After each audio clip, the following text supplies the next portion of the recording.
ধরুন আমরা ভোট দিতে গেলাম।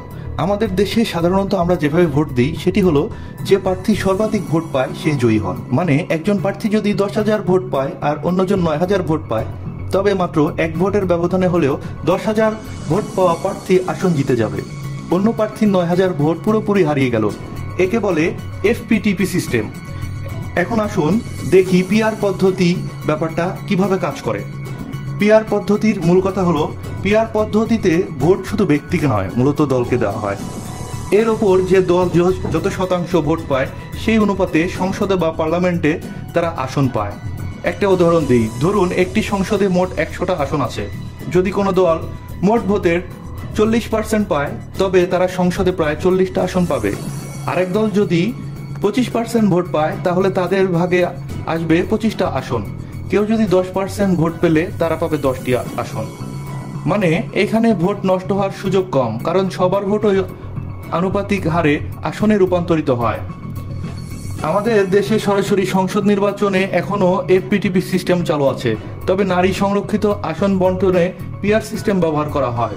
কোনো দল সংসদে যত আসন পায় সেই হিসাব অনুযায়ী নারী সংরক্ষিত আসন ভাগ হয়ে যায়। পিআরের সুবিধা: ছোট ছোট রাজনৈতিক দলগুলো সংসদে প্রবেশের সুযোগ হয়। সংখ্যালঘু বা প্রান্তিক জনগোষ্ঠীর কণ্ঠেও সংসদে জায়গা পায়। ভোট অপচয় কম হয়। সংসদে নানা মতাদর্শের ভারসাম্য তৈরি হয়, ফলে গণতন্ত্র আরও প্রতিনিধিত্বমূলক হয়। তবে এই পদ্ধতির কিছু সমস্যা আছে। যেহেতু অনেক দল সংসদে ঢোকে, তাই একইভাবে সরকার গঠন করা কঠিন হয়ে যায়। অনেক সময় একসাথে কয়েকটা দলকে মিলে সরকার গঠন করতে হয়, যাকে বলে জোট সরকার। জোট সরকার সবসময় স্থিতিশীল হয় না, মাঝপথে ভেঙে যেতেও পারে। আবার ভোটাররা সরাসরি প্রার্থীকে নয়, বরং দলকে ভোট দেয়। এতে করে কোনো ভালো প্রার্থীর ব্যক্তিগত যোগ্যতা অনেক সময় গুরুত্ব পায় না। ইউরোপের দেশ যেমন নেদারল্যান্ড, সুইডেন, নরওয়ে, তারা পুরোপুরি সংসদ নির্বাচনে পিআর সিস্টেম ব্যবহার করে। যেসব দেশে একক কোনো দল সহজে সংখ্যাগরিষ্ঠতা পায় না, তবে সংসদে সব ধরনের কণ্ঠস্বরের প্রতিনিধিত্ব হয়।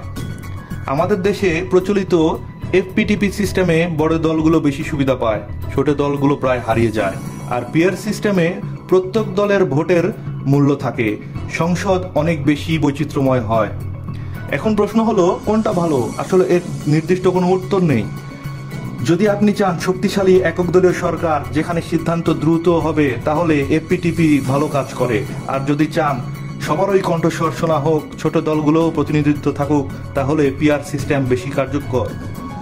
পিআর পদ্ধতি গণতন্ত্রকে আরও অন্তর্ভুক্তিমূলক করে তোলে, তবে এর জটিলতা হলো জোট সরকারের সম্ভাবনা বেড়ে যায়। বাংলাদেশে মূল নির্বাচন এখনও এফপিটিপি সিস্টেমে হয়, তবে সংরক্ষিত আসন বন্টনে পিআর সিস্টেমের ব্যবহার আমরা দেখি। তাহলে বিষয়টা কি দাঁড়ালো?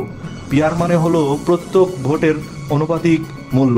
যেখানে যে দল যত ভোট পায় সংসদে, তারা সেই আনুপাতিক আসন পায়।